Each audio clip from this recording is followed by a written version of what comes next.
কেমন আছো বলো সবাই? আশা করি সকলেই ভালো আছো। আমিও ভালো আছি। আর সকাল থেকে কিচ্ছু করতে পারি না জানো তো। এই খেয়ে দিয়ে উঠে তারপরে বসি একটু তোমাদের সাথে গল্প করতে। আর কাকে নিয়ে গল্প করবো বলো তো? না গো, গল্প করতে পারবো না, আমার মনটা ভীষণ খারাপ, খুব খারাপ। একদিকে যেমন আনন্দ, তেমন আরেকদিকে মনটা খুব খারাপ। কেন জানো? জানো না তোমরা? আমাদের সোনামার বিয়ে হয়ে গেল তো। গায়ে হলুদ, বিয়ে সব হয়ে গেল। কি করব বলো? সত্যি করেই যখন ছোট্ট ছোট্ট বাচ্চাদেরকে এরকম করে সাজানো হয়, কি ভালো লাগে না?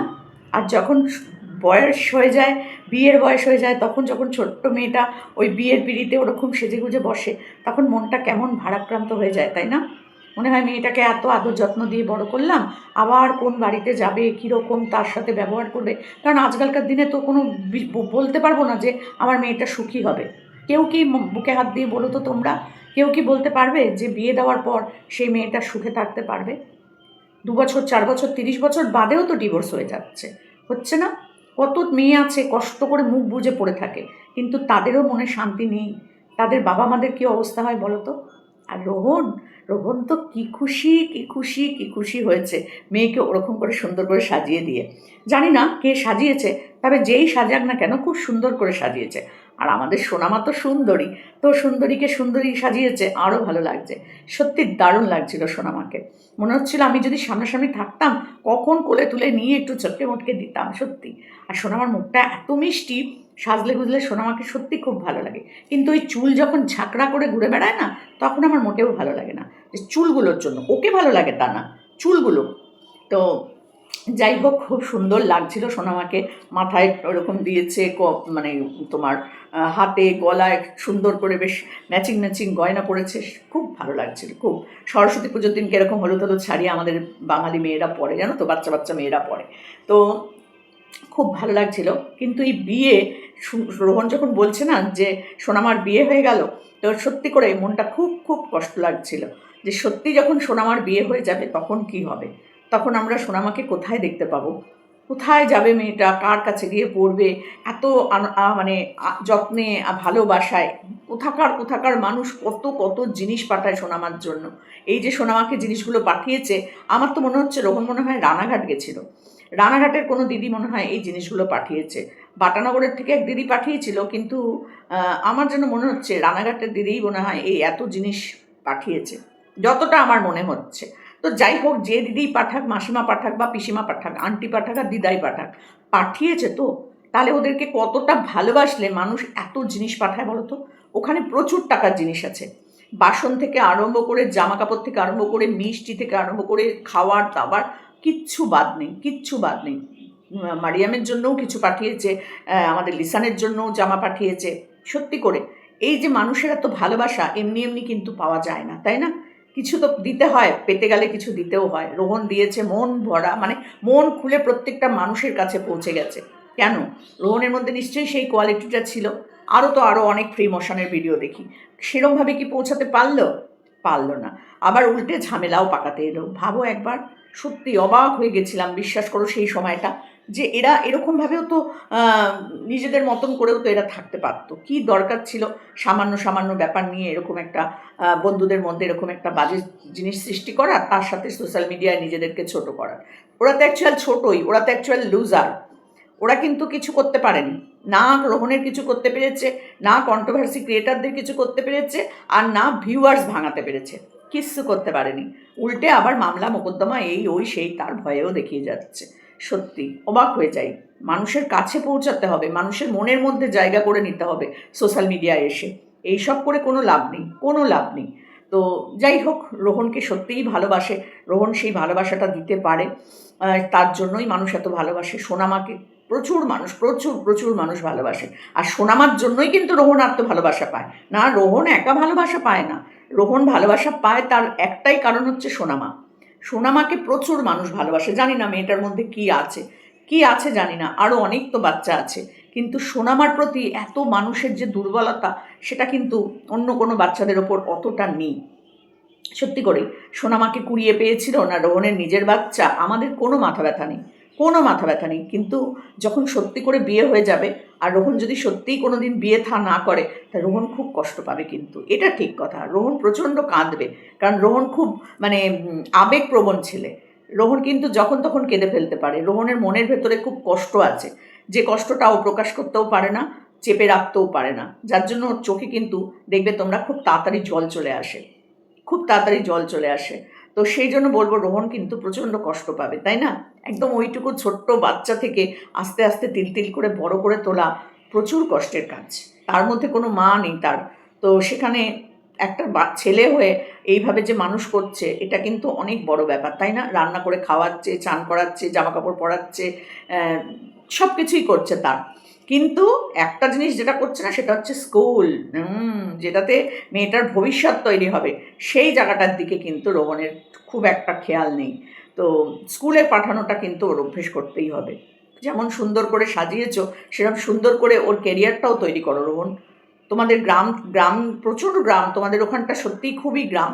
তো সেখান থেকে একটা ভালো মেয়ে তৈরি হবে, নাম হবে তোমাদের গ্রামের, যে দেখো রোহনের মেয়ে এই যে মাধ্যমিকে প্রথম বা ভালো রেজাল্ট করেছে, সব থেকে ভালো গ্রামের মধ্যে রেজাল্ট করেছে আমাদের রোহনের মেয়ে, একটা আলাদা তোমার গর্বে বুক ভরে যাবে। তো এখন থেকেই সেই ভিতটাকে তৈরি করতে হবে, ছোট থেকেই। রোজ স্কুলে নিয়ে আসা দিয়ে আসা, নিয়ে আসা দিয়ে আসা। বাড়িতে একটা দিদিমণি রাখো, যে এসে ওকে অন্তত 1-2 ঘন্টা বসে বসে পড়াবে। তোমার সময়ের অভাব, তুমি কাজকর্ম করো, ঘরের কাজও করো, তার সাথে বাজার যাচ্ছ, এখানে ওখানে যাও, ক্যারাম খেলতে যাও, সব কিছু করো। তাহলে কি করে তুমি বাচ্চাটাকে পড়বে বলো? ও যখন তখন ঘুমিয়ে পড়ছে, এই যে সন্ধেবেলা ঘুমিয়ে পড়ছে, রাত্রি 12টার সময় উঠে খাচ্ছে, এই এই জায়গাটা থেকে ওকে বার করতে হবে। নিয়মটাকে তোমাকে টোটাল চেঞ্জ করে দিতে হবে। যতক্ষণ তুমি এটা না করতে পারছো, ততক্ষণ কিন্তু ওর স্কুলে যাওয়া হবে না। স্কুলে ওকে যেতেই হবে, পড়াশোনা ওকে করতেই হবে, এটা তোমাকে মাথায় আনতে হবে। সোনামা কই মাছ খেতে ভালোবাসে বলে তুমি 7 কেজি, 12 কেজি, 14 কেজির কই মাছ নিয়ে চলে আসছো, সেটা কিন্তু ঠিক না। তো সেই জন্য বলছি যে মেয়েটা যখন ভালোবাসে ওটা খেতে, বাবা হয়ে যখন তুমি সেটা করতে পারছো, তাহলে মেয়েটাকে স্কুলেও পাঠাতে হবে মেয়েটার ভালোর জন্য, এটাও বাবা হয়ে তোমাকেই দেখতে হবে, তাই না? আর তো কেউ নেই। যদি ওর মা থাকতো, তাহলে সকালবেলা ওকে ঘুম থেকে তুলে পরিষ্কার পরিচ্ছন্ন করে, দাঁত মাজিয়ে, জলখাবার খাইয়ে, পটি ফটি করিয়ে একদম স্কুল ড্রেস পরে স্কুলে পাঠাতো। যদিও ওর স্কুলে এখনও স্কুল ড্রেস নেই, ওই স্কুলে এখনও স্কুল ড্রেস নেই, তো ঠিক পাঠাতো। কিন্তু তুমি তুমি নিজেই বেলা রাত 2টোয় ঘুমাও, তার জন্য তুমিও ঘুম থেকে সকালবেলা উঠতে পারো না। দুজনকেই নিয়মটা চেঞ্জ করতে হবে। এই দেখো, এর তলায় এসে বসে আছে, বুঝতে পারছো? তো একেও কিন্তু আমি প্রতিদিন স্কুলে নিয়ে যাই, প্রতিদিন স্কুল থেকে নিয়ে আসি। তো সেই অভ্যেসগুলোও তৈরি করে দিতে হবে বাড়ির লোকজনদেরই, তাই না? একটা জায়গায় ওদেরকে পৌঁছে দেওয়ার পর আমাদের রিটায়ারমেন্ট, তার আগে অবধি আমাদের রিটায়ারমেন্ট নেই। তো সবই ভালো লাগলো।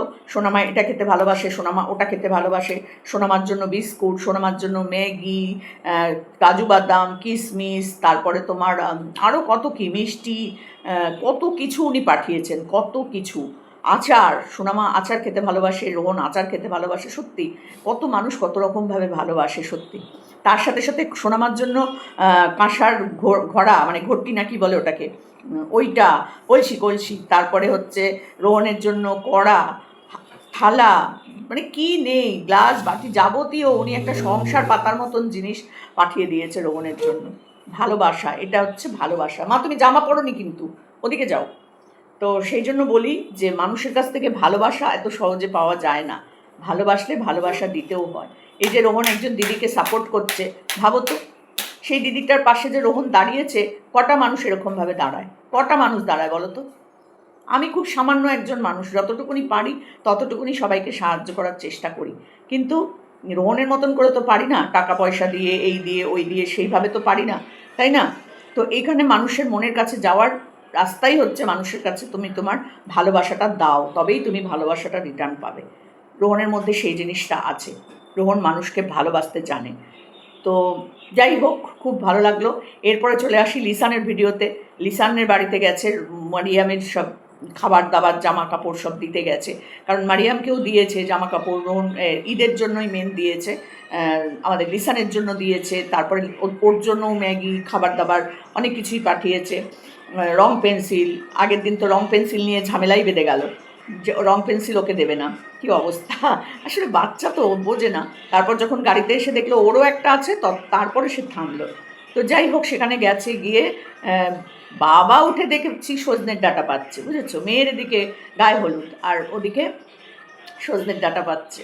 যেদিনকে সত্যি করে মেয়েটার গায়ে হলুদ হবে আর যেদিন সত্যি করে পরের দিন যখন চলে যাবে, মানে কী যে কষ্ট হবে না। আমি মানে এই ছবিগুলো দেখছি আর ওর বিয়ের ছবিগুলো আমার চোখের সামনে ভাসছে, যে সত্যিই সোনামা সুন্দর করে একটা লাল বেনারসি পরে টুকটুক করে একদম ফুলের মালা টালা দিয়ে সেজে গুজে যখন বসবে, তখন না জানি কোন মানুষের কাছে সোনামা যাবে। আমি চাই যে সেই মানুষটা যেন সত্যি করে জেনুইন একটা মানুষ হয়, যে সোনামাকে বিয়ে করবে। সেই পরিবারটা, রোহনকে আগে থেকে বলবো, লিসান আর রোহনের দায়িত্ব এটা, সেই পরিবারটাকে আগে ভালো করে জানবে, দেখবে, বুঝবে, তারপরে সোনামার বিয়ে দেবে। বাবা, সোনামা এখন অনেক ছোট, বিয়ের কথা চিন্তা করাও উচিত না, কিন্তু তবুও বলছি, বিয়ে নিয়ে যখন ভিডিওটা হয়েছে তখন বলছি আগে পরিবারটা ভালো করে দেখবে, পাড়ায় এদিক ওদিক সব জায়গায় খোঁজ নেবে, যাতে আমাদের সোনামাকে এতটুকুনিও কষ্ট না দিতে পারে, এতটুকুনিও যেন কষ্ট না দিতে পারে। আর রোহন তো বলেছে ঘর জামাই রাখবে, রোহন ওই ঘরটায় থাকবে আর ছোট ঘরটায় রোহন থাকবে, বড় ঘরটা মেয়ে জামাই থাকবে, ছোট ঘরে রোহন। না, আমি বলেছি রোহন সেটা করবে না, ওপরে একটা সুন্দর করে বড় করে ঘর করে দেবে, পায়খানা বাথরুম রান্নাঘর করে সুন্দর করে ওপরে ছাদে একটা ঘর করে দেবে, সেখানে থাকবে সোনামা, সোনামা আর জামাই। তো সোনামার জন্য সুন্দর করে বেশ ডেকোরেশন করে টোরে একদম এসি টেসি লাগিয়ে সুন্দর করে মেয়ে জামাইকে ওপরে রেখে দেবে, আর তুমি থাকবে নিচের ঘরে। তোমার হাঁস মুরগি পায়রা সিজ্জু আরও কিছু পুষে টুষে নিয়ে তাদের নিয়ে তুমি নিচে থেকো, কারণ তোমার বয়স হয়ে যাবে, রোজ সিঁড়ি দিয়ে ওঠানামা তুমি করতে পারবে না। আর একটা ঘরের মধ্যে পাশাপাশি ঘরে শ্বশুর থাকবে মেয়ে জামাই থাকবে, এটা কেমন লাগে না? তো তুমি ওপরে একটা সুন্দর করে ঘর করো, নিচে যেমন সুন্দর ঘর করেছো ওরকম ওপরে সুন্দর করে ঘর করে দিও, আরও কিছু যদি পারো সুন্দর করার সেইগুলো দিয়ে সুন্দর করে ঘর করে দেবে, দিয়ে সেখানে থাকবে মেয়ে জামাই, তুমি থাকবে নিচে। এরম করো, সোনামাকে দূরে কোথাও দেওয়ার দরকার নেই। আর দূরে দিলে আমরা আর সোনামাকে দেখতে পাবো না, কারণ সেখানে সোনামার ভিডিও হবে কি হবে না, সোনামা নিজে ভিডিও করবে কি না কিছুই তো জানি না, তাই না? বড় হয়ে সোনামা ভিডিও করবে কি না তারও তো ঠিক নেই, নাও করতে পারে। তো সেই জন্য বলছি, মেয়ে সন্তান সত্যি করেই কিন্তু কয়েকদিনের জন্য যেন আসে বাড়িতে, তাই না? কখন কোথায় কিভাবে চলে যাবে কেউ বলতে পারে না, কেউ না। সেই জন্য আমার খুব কষ্ট হয়। আমার মনে হয় মেয়েরা বাপের বাড়িতে যত পারুক আনন্দ করে নিক। আমার বাবাও বলতো যে যত দেশ বিদেশ ঘোরানো বলো, খাওয়া দাওয়া, জামা কাপড় সব আমি আমার মেয়েদেরকে পরিপূর্ণ করে দেবো, যাতে শ্বশুরবাড়ি গিয়ে কোনো কষ্ট বা কোনো আক্ষেপ না থাকে যে আমার ঘুরতে নিয়ে যায় না আমার বর, আমাকে রেস্টুরেন্টে খাওয়াতে নিয়ে যায় না, আমাকে জামা কাপড় দেয় না, এই আক্ষেপটা যেন না থাকে। এটা আমার বাবাও আমাদেরকেও বলতো এবং করেও গেছে আমার বাবা, তাই সেজন্য আমার কোনো কিছু নিয়ে আক্ষেপ নেই, সব আমি ভোগ করে নিয়েছি। তো চলো, এটুকুনি বলার ছিল, মেয়েদেরকে খুব যত্ন করে সুন্দর করে মানুষ করো, মেয়েটাকে খুব যত্ন করে সুন্দর করে মানুষ করো। আর ওইখানে একটুখানি আমার কার্টুন দেখছে, তার জন্য একটু আওয়াজ আসছে, এটা একটু তোমরা অ্যাডজাস্ট করে নাও। তো সোনামাকে সত্যি করেই স্কুলটা পাঠানোর চেষ্টা করো, নিয়মকানুনটা একটু পরিবর্তন করো, দেখো খুব সুন্দর একটা মেয়ে তৈরি হবে, ওর মনটাও খুব ভালো, তার সাথে সাথে কথা বলার জড়তা, এটার দিকেও একটু খেয়াল রাখো। মেয়েটার বিয়ে দিতে গেলে তো এই কথা যদি এরকম করে বলে তাহলে তো মুশকিল হবে। একটু এখন ছোটোতেই বারবার করে বলছি রোহন, বারবার করে বলছি যে ওর একটু ডাক্তার দেখাও, কলকাতার দিকে ভালো ভালো ডাক্তার আছে, তোমাকে আমি লিঙ্কও মনে হয় পাঠিয়েছিলাম, তো সেখানে একটু ওর জড়তার পরীক্ষাটা একটুখানি করিয়ে নাও, তাহলেই তো হয়ে যায়। একদিন একটুখানি বেরোলেই না হয়, কি আছে, লিসানকে সাথে নিয়ে বেরিয়ে পড়ো যে আজকে সোনামার জন্য এইটা আমাকে করতেই হবে, এই মনোভাবটা নিয়ে তুমি বেরিয়ে পড়ো, দেখো ঠিক হয়ে যাবে, ঠিক তুমি পারবে।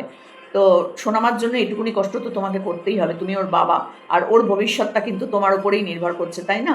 তো চলো, তোমাকে অনেক জ্ঞান দিই, তুমি কোনো সময় রাগ করো না, কিন্তু তোমার ভালোর জন্যই দিই।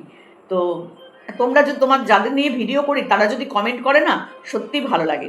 তোমরা তো কোনো কমেন্ট করো না, লিসান তবুও করে, কিন্তু রোহন একদমই করে না, একটু করলে তো আমাদেরও ভালো লাগে, তাই না? তো চলো, এটুকুনি বলার ছিল। সোনামার জন্য অনেক অনেক ভালোবাসা, সত্যিই খুব ভালো লাগছিল দেখতে।